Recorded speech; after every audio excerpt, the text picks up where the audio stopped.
sense. So one of the things I've wondered, here's something to think about.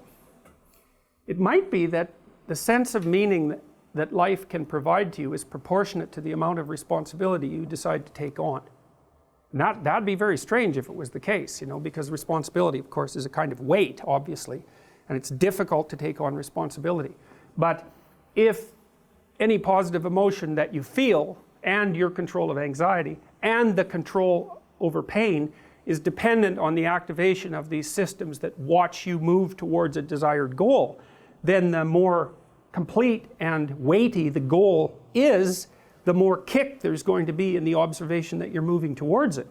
And you know, you kind of already know this because you'll have observed in your own life that when you're engaged in something that you believe in, that the time passes properly. You know, you can see this even if maybe you're reading a paper and it's actually related in some intelligible manner to something that you want to learn.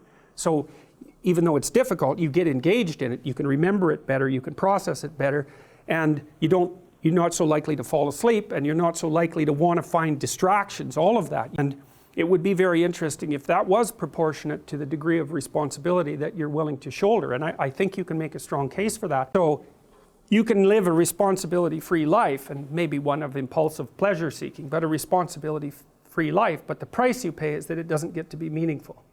Or you could say to someone, no, we're going to do the opposite. We're going to say, you can live a meaningful life, but it's only going to be as meaningful as the amount of responsibility that you're willing to bear.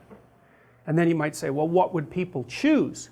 Because everybody also always makes noises about wanting to have a meaningful life.